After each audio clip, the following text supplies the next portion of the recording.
Welcome to the real journey of the entrepreneur. The journey of any entrepreneur begins with a decision, then writing down your vision, then the execution of that vision. It is not for the faint of heart. It is for those who understand how powerful your mind is and that you can truly create the life that you deserve. It does require a unique formula that includes belief in yourself, a lot of consistency, connecting with an OG, a lot of tears, missing out on a few events and things, and taking a whole lot of risks that will allow you to see your vision and dream come to pass. This journey of the entrepreneur is from the perspective of a wonderful mother, a business owner, whose goal is to break generational barriers and normalize the process of wealth building and financial wellness through entrepreneurship, all while creating a social and give back along the way. I am sharing this journey with you and invite you to share this process with me. Let's do this together. It's my own, but you have to feel comfortable to own it. Yeah, absolutely. Right? I will always support you. Thank you. Well, hey there, good people. Hey there, good people. I am so excited to have you join us for another episode of The Real Journey of Entrepreneurship. My name is Anita Pierce, and I am the founder and CEO of 11375. We are equally excited to have you join us today, and not just for any old conversation, but as you can see, I look a little different today, don't I? Let me zoom in a little bit for those who are watching the video.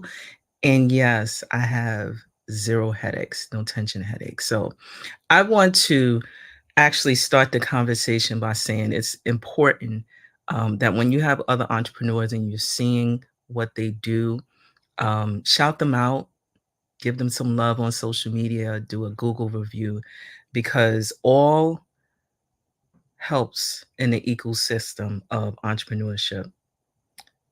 And on that note, let me introduce the guest that I have today on the real journey of the entrepreneurship. And a team of awesomeness, and you're going to discover why. Not because they made me look extra cute today, but the fact that they had the courage to step out and do this thing called entrepreneurship.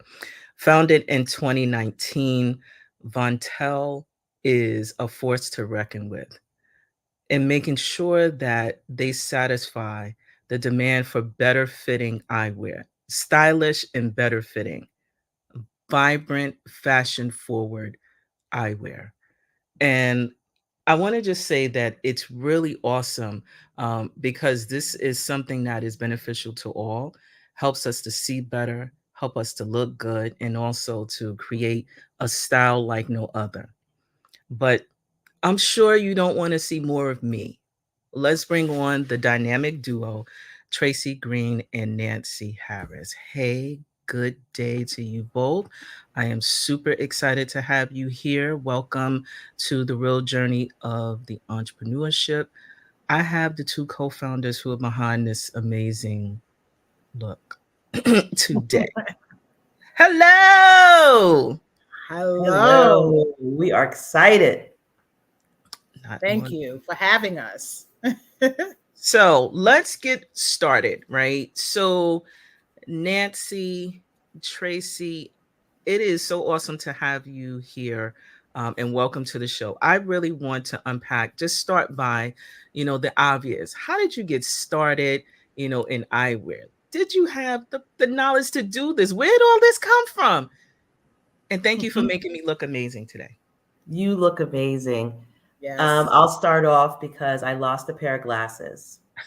And you know how it hurts when you lose a pair of glasses because we know how expensive they are. And I need my glasses for everything. I've been wearing the glasses since a kid. And I went to look for a replacement pair, and all the glasses looked the same. But most importantly, they all were too tight. I have chubby cheeks, and I always have indentations on my cheeks. Even with the high-end glasses, they still were kind of tight. And then my son needed glasses and they didn't fit his head properly. The temples weren't long enough. The temple meaning the arm. And I was just frustrated. And what do you do when you're frustrated? You call your best friend. So me and Nancey met at Morgan State.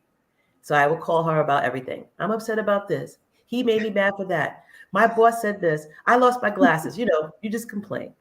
And Nancey was like, I lost a pair of glasses too. But then Nancey went a step further. I just complained. But then Nancey booked for us to go to Paris. And then now we're sitting in front of you. I don't know how it happened, but that's how. That's some kind of magic. Yeah. So like Tracy said, she called to complain. I had lost my glasses. And I remember this day as clear as ever. We were sitting in the car and she said, I looked in my purse. I traced my steps. I went back into the house. I couldn't find them. She was really upset about the loss of these glasses. And I remember them. And she had just gotten them like maybe that February. And here we were talking about this in June. So I was like, you know what? I lost my glasses. I thought they were pretty dope. But in addition to them not fitting, the only thing about them that was really dope was the shape.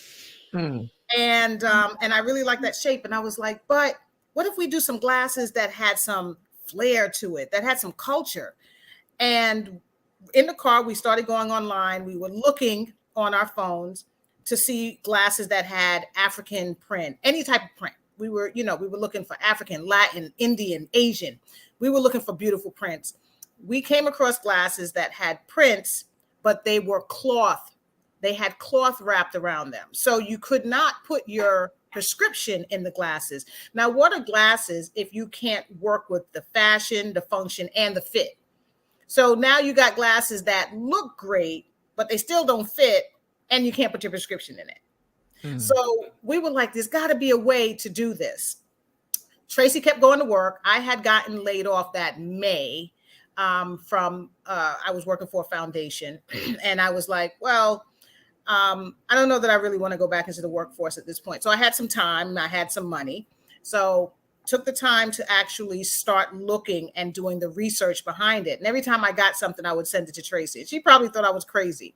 But that day in September, it was the first week of September, because we had just gotten back from vacation 2 weeks earlier from Tracy and I. And I was online and I came across the website showing that there was this International Eyewear Expo taking place in Paris, France at the end of September. So I knew that I didn't have a lot of time. So I booked the tickets. And then I called Tracy and I said, I booked tickets for us to go to Paris. Like, we just got back from vacation. What? And I was like, but you are the CFO. You have time. Take your PTO, use it. Because we don't do that, right? We're like the only people that feel like we have to go to work every single day. We can't take a break. And I was like, use your time. I said, you only need to take off Friday and that Monday. We're going to leave Thursday night. So that's what we did. And like Tracy said, the rest is history. So that's the backstory behind what you see for Vontelle today. And her name being Vontelle, being French, was like a no-brainer for the name of the company, which means to go, there she goes, or to go in the masculine. So we were like, this is great, because that's what we did. There she goes. We went and we did that. And we want you to have to-go style when you wear our glasses. So. Right. And that, well, and once you're in Paris and you see all the brands with Italian and French names, I'm like, hey, I already have a French name. Let's use it. And I think walking the show in Paris, there's like over 30,000 people in attendance there.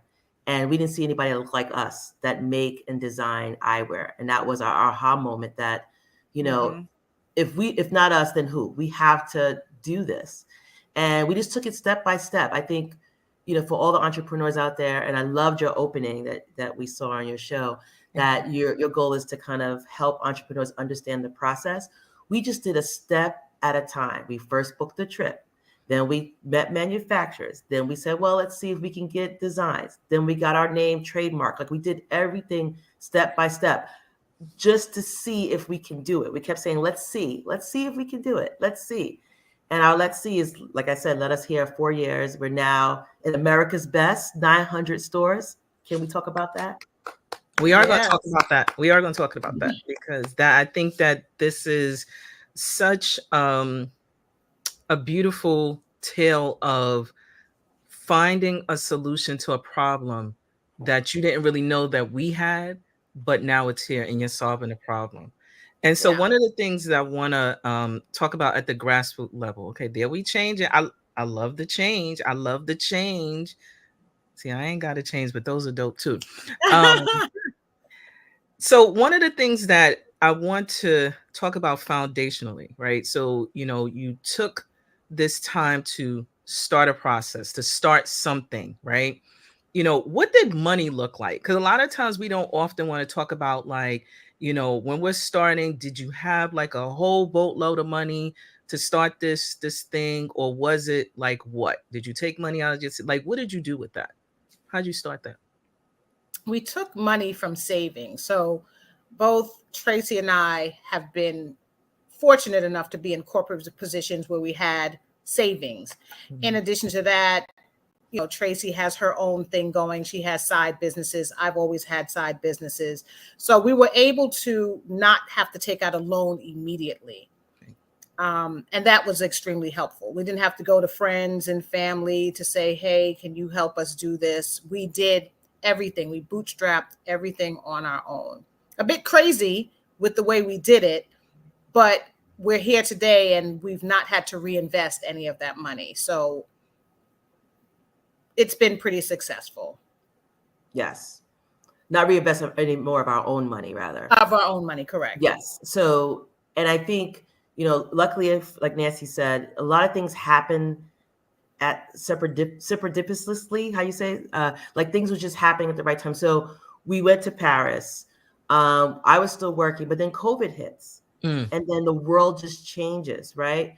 So then we go in and say, right, we're going to use our savings. We're going to try this, but then we're all working at home. So having that time to be home was great. Then I got sick, and then I took a year off because my health was really bad, and my husband was like, the doctor was telling me if I catch COVID, I could die, right? And once you hear that you can die, I have a rare form of diabetes. I have type 1 and type 2. No one in my family has it. It's crazy. But I got really ill at the end of 2019, and then COVID hits, and then I said, you know what? I'm taking off. And that year that I took off, and me and Nancey are both home because of COVID. She laid off. I basically retired early, and we are focusing only on the business. And in that year alone, we got Nickelodeon partnership. We got Saks Fifth Avenue. We were able to put all the energies that we put into our daytime work for our own business. And once we realized that, wait a minute, we could do the same work for ourselves, it was a no-brainer. So, and then like you said, we every dollar that we made, from the revenues, we put right back into the company. And we did every part. We do every part of the business. Now we're a team of 5, but at the beginning we were customer service. We were shipping. We were the sales team. Finance, sales, everything. Social media. The models. We were the models. Two of us, we were doing every part of the job. So having money is a big issue because we wouldn't be able to make the glasses without the money. So thank God for those savings and our husbands who support us. And, we need insurance, we need all these things. So us quitting our jobs and being home, that was important. But we had a mission, and we was like, we can really do this. And COVID, what was the other option? That we die and we don't try? So you saw that. And then George Floyd happened. And once George Floyd happened, then we had a lot of companies who wanted to invest in Black-owned businesses. And that's how we got Nickelodeon and Saks. So things happened at the right time.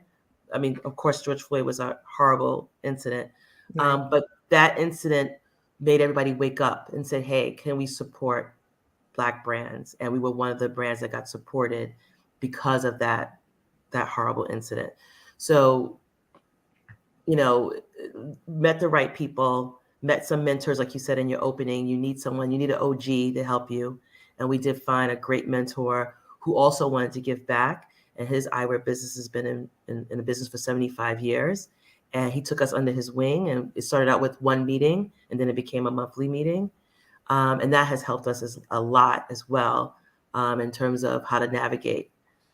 So definitely every entrepreneur, try to find a mentor, because that will help you jump a lot of hurdles, right? And obstacles. We still have obstacles and hurdles, but by having his company mentor us monthly, we kind of jumped a lot.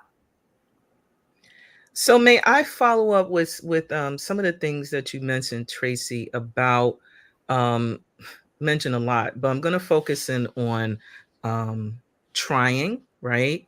And also failing, because a lot of times there were some challenges through the process of you getting those successes, but also having a support system at home. I heard that both of you are moms, and so having that as another comma and specifically for Black women, like it's just a thing. We do it what we're supposed to do, and we make it look really well. We do dope things as Black women. Like to say that as a shout out, but it's still, we have to have those type of conversations with our significant others to ensure that they are on board, or maybe not. And then, what I also heard you mention is your OG or mentor that provided you with a platform to get into, certain spaces or to have conversations. Now, what I want to also add is the additional work, right? Because if you look on your social platform, you're on all over the place, right? My timeline is hot with Vontelle, hot right now. And I'm still trying to figure out how, but I guess, the algorithm, but it's working, right? But what I want to describe is some of these other underlying things, because, you are Black founders, right? So what does that look like in this space, the luxury eyewear space for Black women business owners? Who wants to start with that? It's a challenging space. It is not a space that was meant or built for us to even come into, other than to purchase and be happy with the eyewear that is available to us. And Tracy and I went, when we were in Paris, one of the key things that we recognized was that there was no representation. 37,000 people on that floor. Give or take 20 of us were there. Tracy and I are 2. Take away from that 20, there's 18.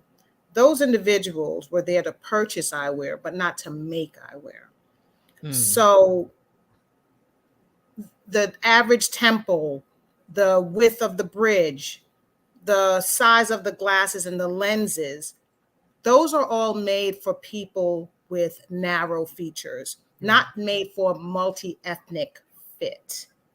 And so there was, and there is still, very little diversity of thought that is in this industry. And without diversity of thought, diversity of representation does not happen. You have to. It requires different point of views, different life experiences, working together in collaboration to bring forth an effort like this. Thinking of the fact that as Black people, that's how we are born. We live in that world. They never have to touch our world. So they don't think about us. We are an afterthought, a second thought, or never a thought. And I say that never a thought because Tracy brought up when she got her iPhone, she couldn't even do the facial recognition back in 2015 because they did not include us in those studies. You and I, Anita, sat in a class and we saw that the hand washing didn't work, the faucet doesn't turn on, or the machine blower doesn't work because the complexion doesn't pick up. We are not a thought in these studies. So if you do a case study and we are not in the room, this is what happens. You get incorrect commercials where they think it's okay to do a commercial with a woman who goes from Black to white, and then you say, Dove, this is how you get clean. These are the things that happen in those rooms. You think it's okay to make a mask with black lips or white lips, white face or black face, because we're not in the room to say that's not okay. That's unacceptable. So it's unacceptable to have eyewear that doesn't fit us. And nobody all these years don't care. And now people are starting to follow behind it, right, but it's not authentic and it's not genuine. You're doing it because you saw someone else do it first. And right, that's okay. But it really, what we're doing, it comes from the heart because it was a necessity. It was an absolute necessity. So I'll let Tracy pick up from here, but it is a challenge to be in this industry. It was not meant for us to come in and kick down the doors the way we are trying to do. We are the Davids, they are the Goliaths, and we have an uphill battle, but we're going to get that stone and we're going to figure it out how to knock this ball out the park. That's it. Well said. Nancey, she's deep. Yeah, I mean, I think we are, I don't know if people out there know that eyewear is made by maybe one or two or maybe four big companies. So every name brand, you know, is really made by one or four brands, right? So it can say, you know, Gucci, Prada, Chanel, whatever, but one house makes those glasses. And then they own the insurance and they own the Pearl Visions and the Lens Crafters. They own space in Target and Macy's and stuff like that. So that means we cannot sell. They have exclusive rights in those stores. So when you are a new Black entrepreneur in any space, you have to know who your competitors are. And on top of that, they have a 400-year start. So they have exclusive rights in everything. So, and everything we use today, not just glasses, from your hair care products, from your clothing, to your comb and brush, to your computers, to everything that we use is created and designed by someone. And that person has a monopoly in most cases on a lot of things. So for us to now come in 400 years later and say, well, we want representation for ourselves, right? We want things to fit us and work for us, right? And we're doing that in a lot of spaces, but it's still difficult when they own the landscape. So for us, we have to find other ways, right? We have to find vendors who don't have exclusive rights. So we were lucky to find that Saks didn't have exclusive right. We were able to find other brands, local eye doctors. We call them and say, hey, don't you want to carry this brand? Don't you have African-American, Hispanic, customers or customers with larger features? And they go, yes, you need our brand. So we have to really sell ourselves. So we tell entrepreneurs, you have to get out there. I mean, we're exhausted. We have to call, we have to show up. And we had to do a flight to Wisconsin just to meet with one of our reps because they wanted to see the glasses in person. Me and Nancey were like, oh my God, because COVID spoiled us, right? We was home doing everything via Zoom. But now we realized you got to hustle. You got to work that beat. You got to fly out to your customer. And once they saw the products and touched them, they were like, there's a lot of people eating cheese and beer in Wisconsin. They needed our glasses, right? All colors, not just Black people, white, everybody. Yeah, right. So once they saw the products that we had, they were like, great. But, other companies might say, I really don't want to do that flight. That's money I got to spend. But they order from us every month in Wisconsin. We have people order from us in Colorado, in Minnesota. So you have to, for all the entrepreneurs listening, you got to take those steps. I know it's costly sometimes and it's painful, but once you let them see and touch your product and they understand who it's for, you sell yourself the best. You have to get out there because otherwise the Goliaths, as Nancey said, will take over. And again, they have a 400-year start. There's no way we can beat them, right? But what we have to do is say, you're not servicing our clientele, and this is why, right? And so many people have indentations on their cheeks, indentations on their nose. They wear the rubber bands because it's too tight. And why? Because they're not thinking about us. So that works in our favor. They're not thinking about us. So we are. And like I said, I've been wearing glasses since I was a teenager. They should not hurt. I have my son who plays basketball, his friends that play football. They have bigger shaped heads. Glasses do not fit them. Most men would rather squint and not wear glasses just because they don't fit them. So now we're here for you. Yeah, as you're talking, I'm sharing the website at Vontelle.com, and there's some really phenomenal frames that are there, eye-catching. But like I mentioned, I have these glasses on, and I usually wear other glasses, and the fact that I don't have a tension headache, I didn't even realize that I was having a tension headache and it was coming from my glasses. Nancey mentioned this while we were in class, and I'm like, oh, that's what that is. And so I am constantly like taking my glasses off on to try to relieve the pressure, not really understanding that I thought it was stress, but it's really the pressure and not, I guess, not being The properly stress of wearing those glasses. glasses, right? And so you don't know what you don't know until you meet someone who has the experience in the spaces. But um describe, you know, if you can share some of the things without sharing all of your trade secrets. You know, there's vision behind these glasses. There's things that are happening with these glasses. But the fact that it's comforting. Did you know that you needed comfort, or did it come out of pain? I know you lost glasses, but was it the pain that was like, yeah, I'm gonna do this as well? Because I'm Well, that's another definitely. curious Yeah. question. Definitely. Yeah. Like I said early on, the glasses that when I went to look for replacements for those that I lost, everything was too tight. They were pressing on my cheeks. And that's why I was so upset and complained to Nancey. Not only did I lost them, but all the glasses were too tight. I'm like, is everyone making glasses for only small people? We have different shaped faces. So that was really the catalyst.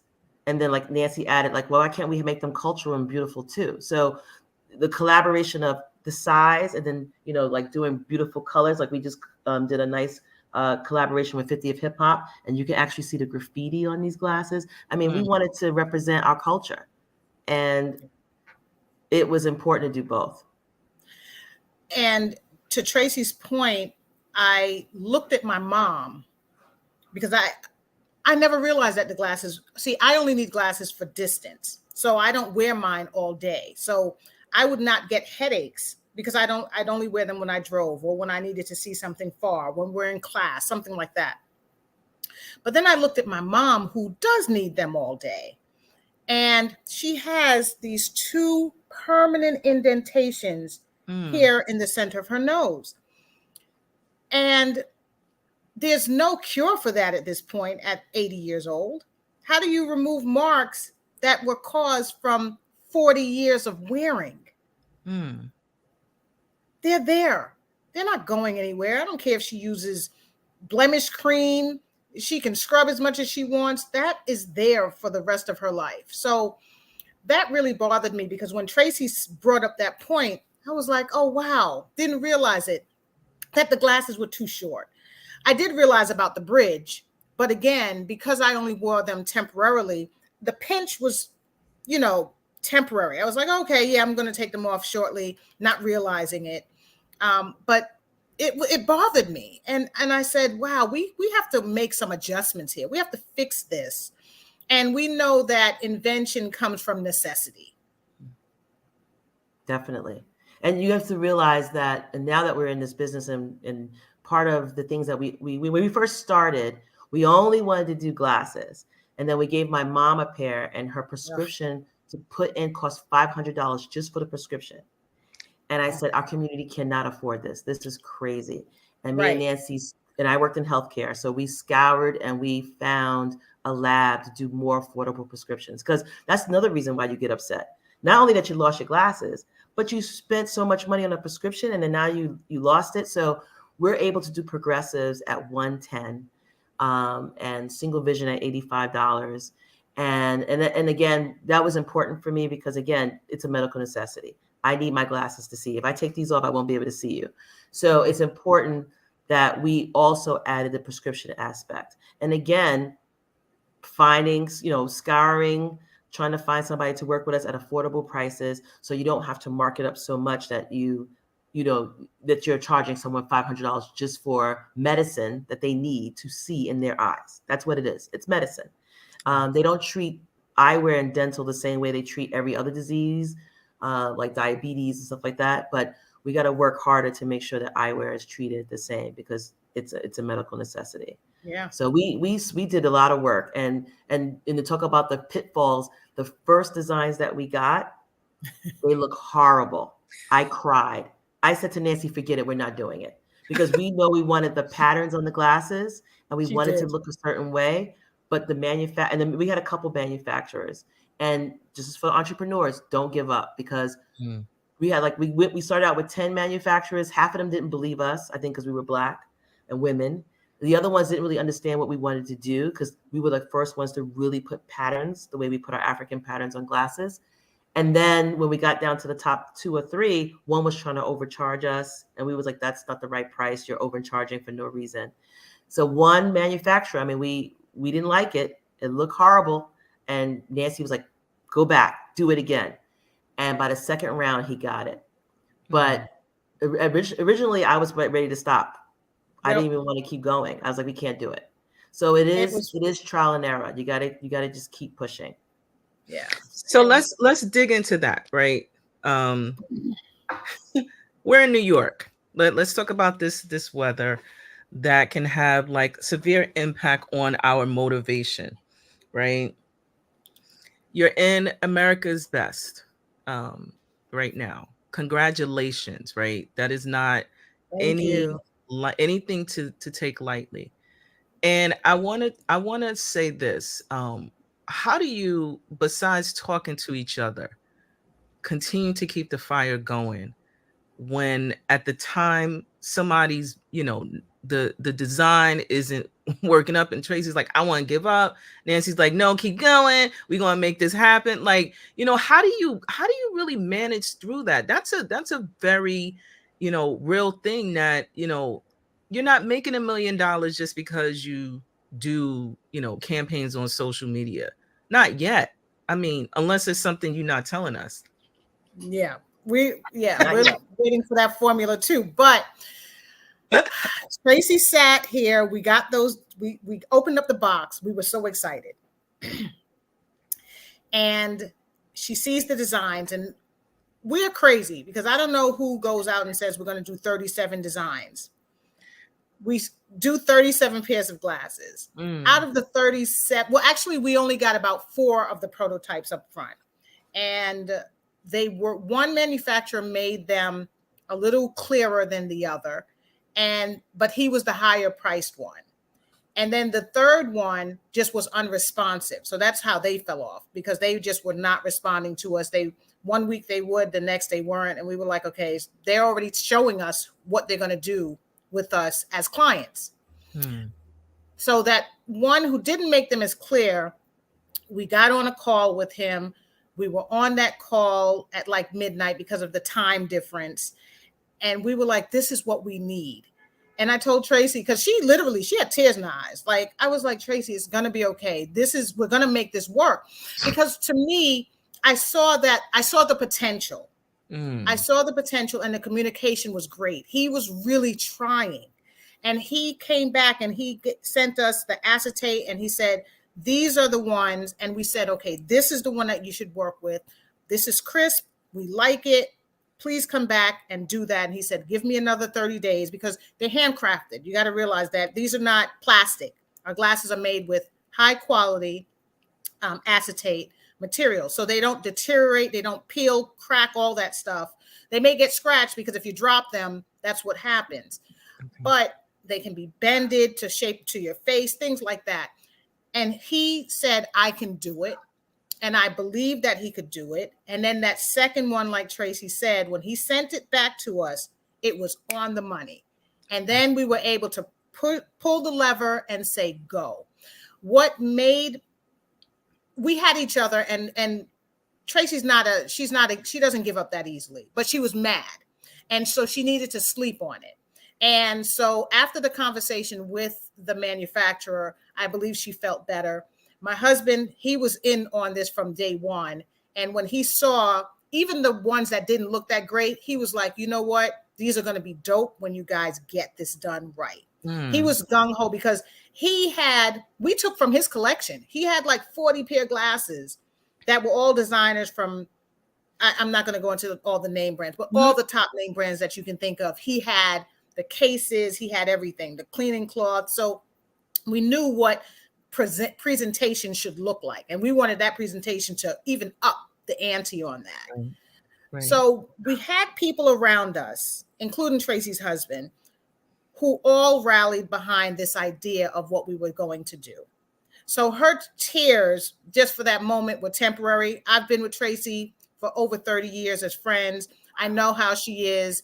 And then the next day she's right back to being the boss bitch that she is. Right. And she's like, I'm going to make this happen. So I was like, we're not going to give this up. You know, this is going to be great. Nobody else is doing it. So let's do this, you know? And that's how we continued on this journey. We have each other, but more importantly, we have family that believe in everything that we're doing. Like she said from the beginning, our husbands, they are relentless in helping us, down to husbands wanting to stalk people to wear our glasses. You know, like they email people. That's Nancey's husband. No, seriously. My husband, he gets on. We were on another Sirius XM talk show yesterday evening. And that was because my husband kept reaching out to this person and was like, you need to have my wife on your show. This is him. You know, he reached out to a newscaster. She was supposed to be in our glasses as well. She took long to get back to us, but he finally got through to her and she was like, oh, here's my prescription. We were like, okay. So we have people that believe in the networking is key, definitely. Yeah. And we're lucky enough that we've been in business long enough in our own careers where we made a lot of connections. Yeah. And those connections has also helped us. And so our husbands, but of course our family and friends, and then just calling people. I mean, people ask us all the time, how do you guys get in all these magazines and all this press? And we were doing this on our own without a PR team. Right. Like we got Essence, we got Forbes, we got Black Enterprise. I mean, we got a lot of things.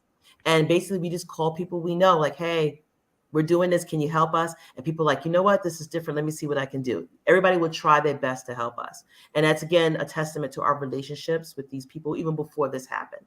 I was just telling Nancey yesterday, I can call anybody in my circle and they will try to help in any way possible. Because I've always had a great relationship. I keep in touch with people via social or whatever, text groups and stuff. How are you? How are the kids? So networking is a key for entrepreneurship.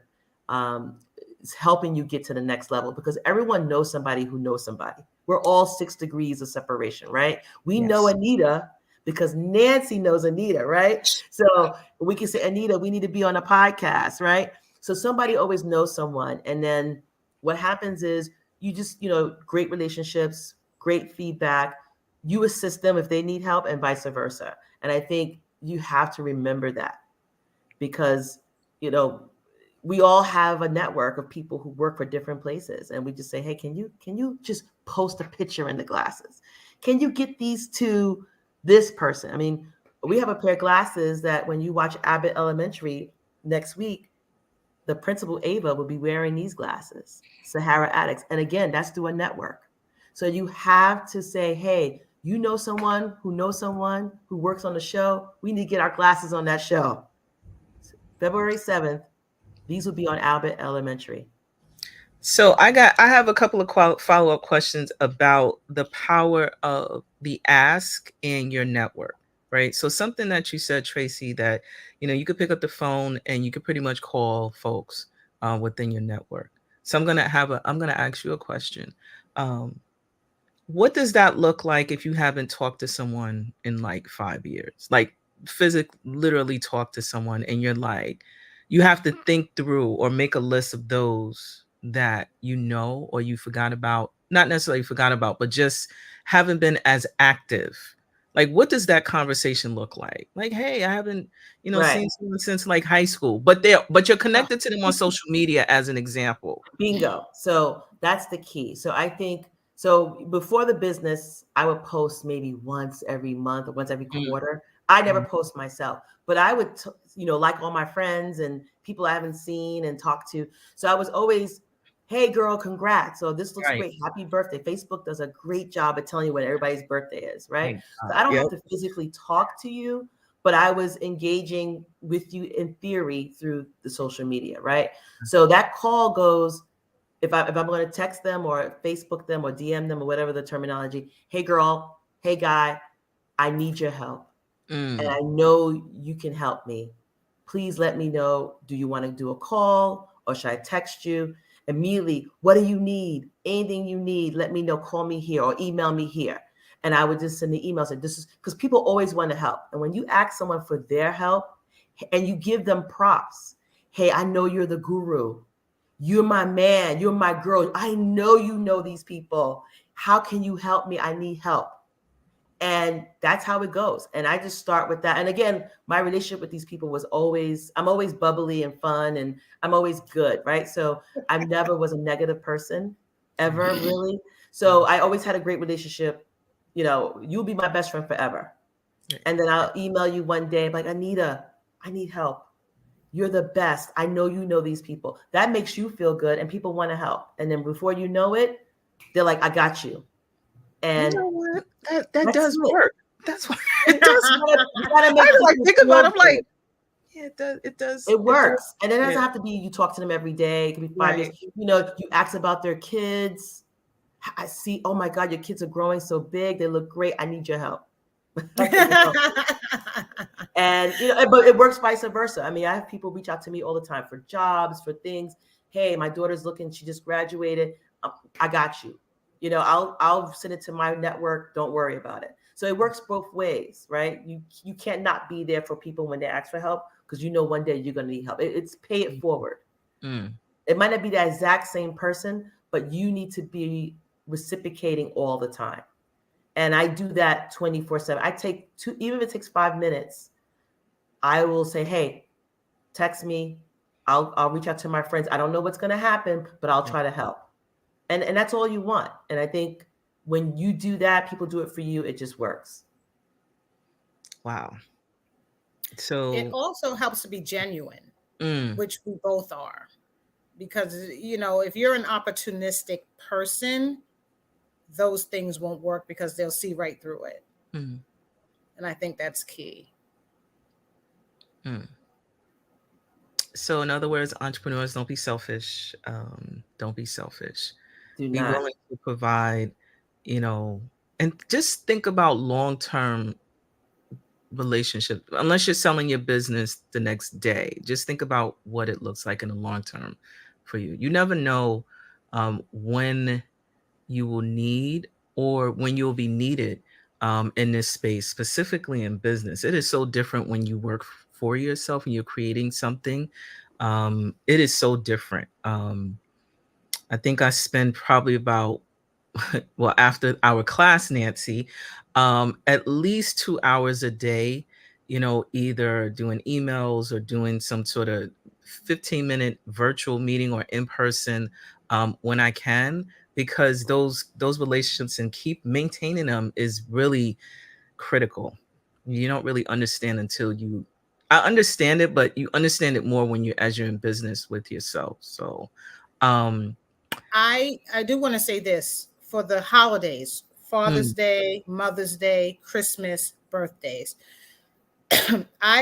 Every year I have about 120 people that I keep in rotation that I say happy birthday, happy Father's Day, happy Mother's Day, Merry Christmas, Happy New Year's. So those are the things. And these are people that they're in my circle, whether I've actually seen them or not for the last 5, 10 year, whatever it is, that they're constantly in rotation. So I generally don't feel too bad if I need to ask for assistance from those individuals because I've reached out to them at least once in the past, few months or something like that. Now, there may be someone every now and again that I haven't spoken to in 5 years, but even then, I look on my LinkedIn posts and I realize that I did reach out to them and say, congratulations on your new position or whatever it is. So, you know, it's really like Tracy said, your network is your net worth. Keep that in mind. Say amen to that. Amen to that. So social impact. Social impact. I heard that there is an intentional focus on keeping the cost of medicine within your glasses affordable. What other things are you all engaged in? So many. Yeah. Because I was in When? healthcare for so long, I worked at a lot of your New York City hospitals, and a lot of families go into shelters. And one of the first things they lose is their eyewear and or their dentures, their teeth. Mm. So we partnered with WIN. It's called Women in Need. They have over 14 shelters in New York City, and we get glasses donated to us from other companies. We reach out to people, and we reached out to local optometrists to do the eye exams. And these people get free glasses for themselves, for their family, husbands, wives, kids in the shelters. And we've done a couple shelters so far, Brooklyn, Manhattan. We waited Queens. We're trying to get to some more, and we get requests. We just get emails like, hey, this person needs glasses. She's in our shelter system. How can you help? And we do it. So it's important because, again, it's a medical necessity. And, kids can't do good in school. Imagine you're in a shelter and you still have to go to school. So you have that to deal with, but then you can't even see the board. So how do you even do your homework? So that's one thing that we're definitely a part of. And I think we have a couple other relationships. I know Nancey with Black Eye Care Perspectives and the National Optometry Association. And we also work with SUNY Optometry, where we're on their advisory board to help them get more African American students to go into the field of optometry, because there's only 3% of Black optometrists in the US. There's 7% that are Latin and about almost 20% that are Asian. So as far as minorities, Asians lead in that environment. And for African Americans, it's so low. So that's why you don't see enough Black optometrists. We have a list of running Black optometrists throughout the country, and it's not even like 3,000. That's a small number. And we still make up 14% of the US population. And that 14% is over 40 million. Out of 40 million, you only have 3,000 Black optometrists. That's a really low number. I mean, and there's more. It's probably about 30,000, but there's a running list of 3,000 that make themselves known, that are part of the National Optometry Association, Optometric Association. So it's just not high enough. We're just not making a grand splash as far as present. So we're trying to make a change with that and making these young students know that there's a great career, because the average starting salary is over 100,000. And if you're really good, you can make up to 750,000. And that's from selling great frames like ours and having, being in the right community and knowing how to work your network. Practice. You have your own practice. You have your own practice. We give a percentage of proceeds to the NOA when their doctors buy our glasses, so they can help with tests for those. So African Americans can passing the test is tough, and it costs money to every time. $1,200. So they buy our glasses.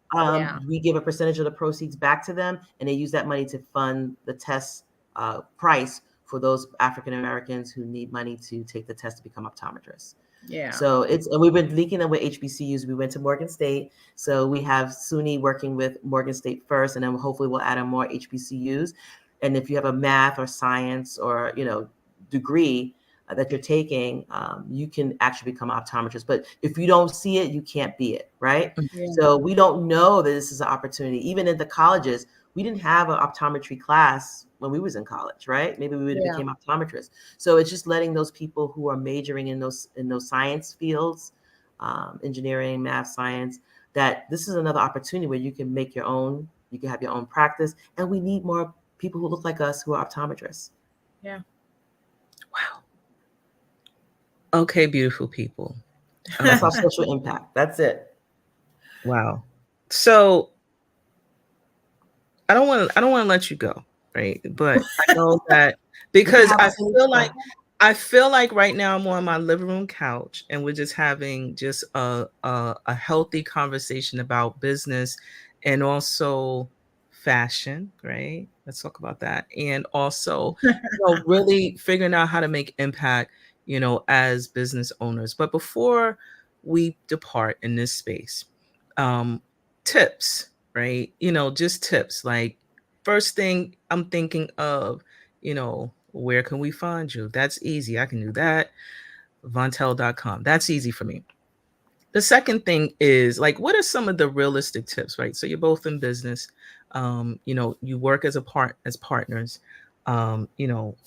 What do we do with that? What are some tips? These entrepreneurs want to hear more about Vontelle.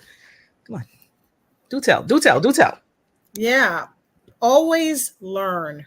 Always try. Well, one, try to find yourself a good mentor and sponsor. And we have that person. We've moved from him being a mentor to now him being our sponsor, because he is partially responsible for us getting the America's Best deal. He introduced us to the team. We did the work, but he was the bridge to help make that happen for us. So that's one thing. Tracy will tell you tips on your finances, which is going to be very key.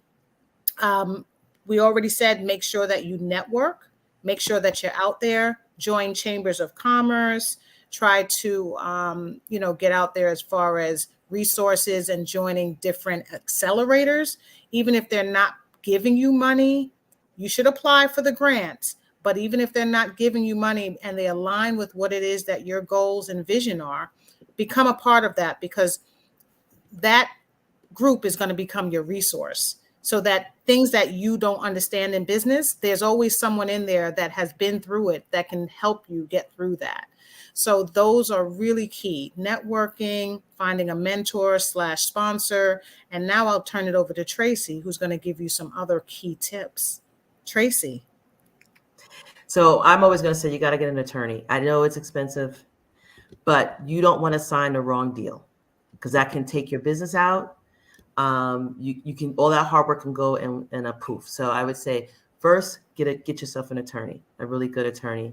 Definitely have a business plan. Me and Nancey wrote our business plan early on.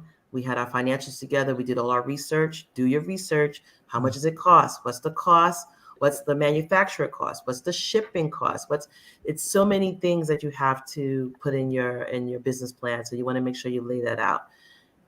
That's important, because you have a realistic view. Because, we all wanted to break the internet the first day and make our millions, but it hasn't happened, right? It takes a while to do it. And the internet is vast, and there's so many products on there and so much information. So how do you get the word out, right? Marketing, right? It's expensive. And everybody's going to come to you and say they can do your ads for you, and it's going to cost this much. We started early with a company who said they could do everything for us. We learned early on that they couldn't, and be able to fire people quickly. So that's nothing that we've done very well. We make assessments, and we're going to make mistakes, and we're going to hire people, but they're not right for the brand, or they can't do what they said they were going to do. We let them go, and that's okay. Don't be embarrassed, this is business. There's no crying. I'll cry, but there's no crying in business. Your money comes first, right? So you have to be swift and fast and letting people go. So those are my tips. Attorneys, do your business plan, lay out all the costs, do your research. And, when you hire someone, really have deliverables for that person. And when they can't deliver, or they haven't delivered, and it might not be their fault. They might not be a bad person. It's just that it's not the right fit, or they don't have the expertise that they said they have. You let them go, and it's okay. And you move on till you get the next person. So that's important, because I think we keep people way too long. And I might be going personal, even in, spouses and partners and stuff. Let them go. You don't need the dead weight. When you wake up and realize this person is not helping me, let them go. It's okay. You'll find somebody else that's better. Yeah. A lot said in that one. That was a little bit extra.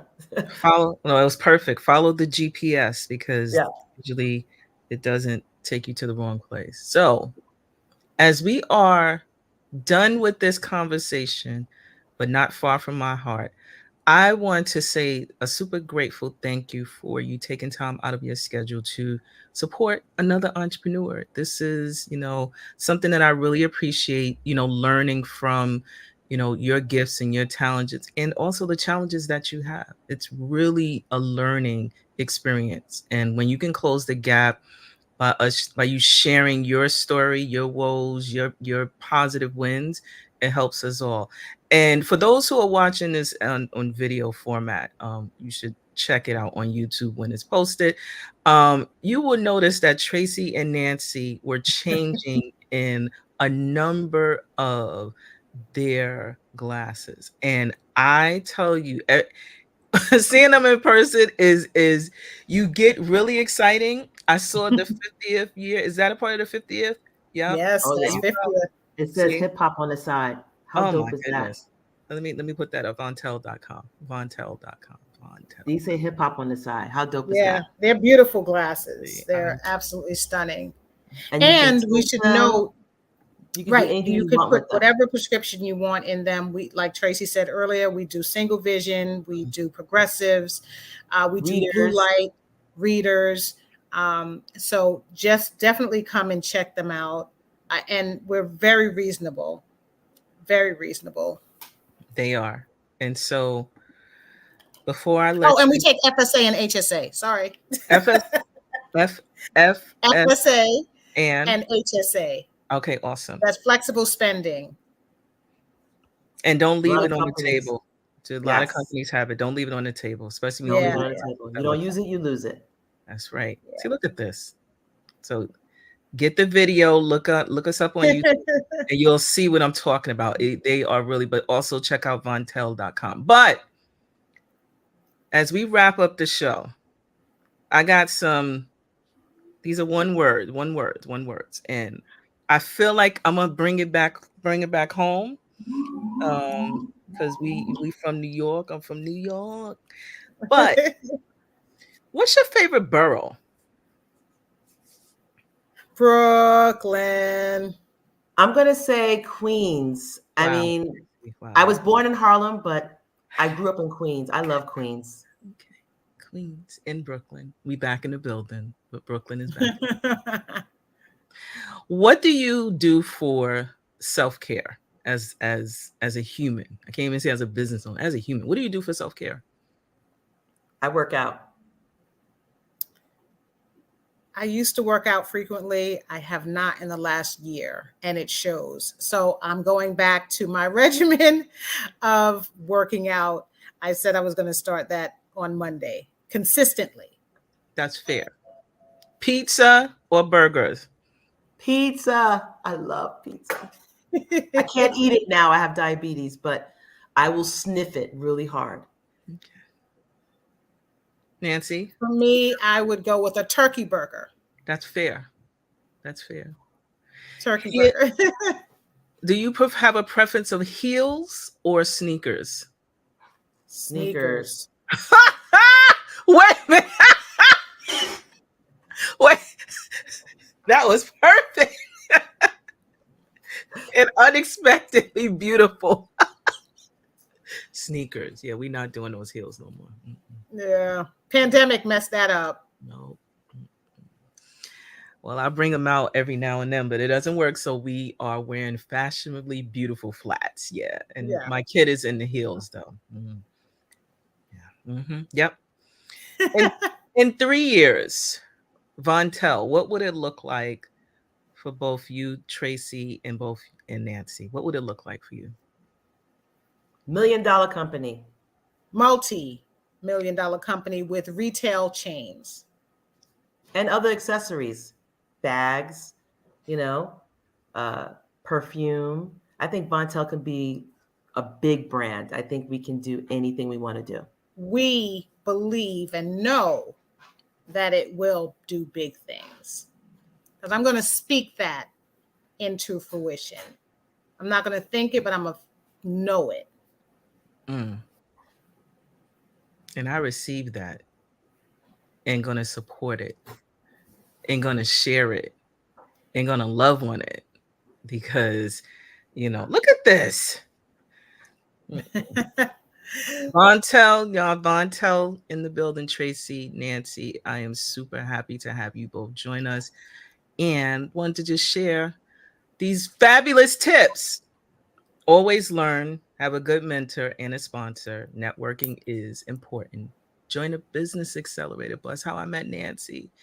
Get an attorney, have a business plan, conduct market research, and ensure that you understand and conduct a lot of marketing. Also, I love it. Fire quickly. Don't let it linger. Vontelle.com. I appreciate you both. Thank you so much for joining the show today. Stay tuned. Vontelle.com. Vontelle.com. Vontelle.com. Thank you so much. Appreciate you. Thank you.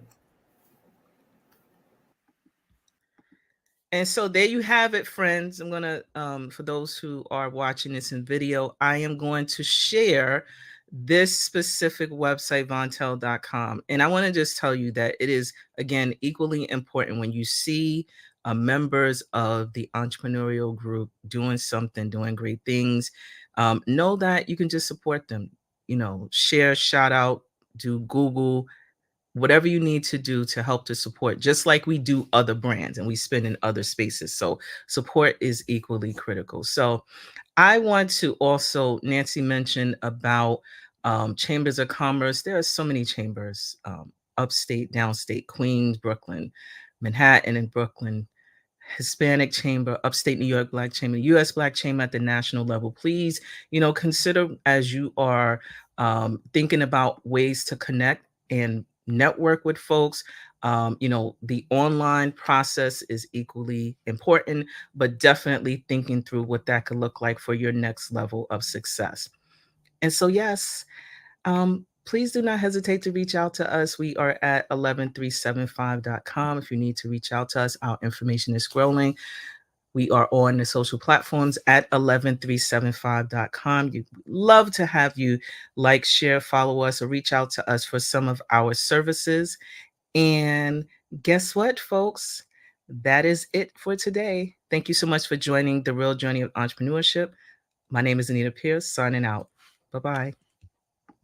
This week I have been dealing with the role that I play as a leader, manager, business owner. And something that came up frequently, specifically this week, deals with the fact of how we treat the people that partner or choose to work with our business. And every day there is always a choice to uplift or a choice to bring down. And that choice is daily. Do I minimize the people that are helping to grow my vision, my dream, or do I provide a space where we are growing and developing together? It's not easy. Every day is a choice. Welcome to 11375. My name is Anita Pierce, and I am your Chief Experience Officer. At 11375, we offer strategic alignment solutions specific to you and your business goals, and also connecting everything with social impact. So if you are looking for a really amazing organization where we help you to focus your strategy and connecting it with social impact, please do not hesitate to reach out to us. We are on all the social platforms, and you can contact us at 11375.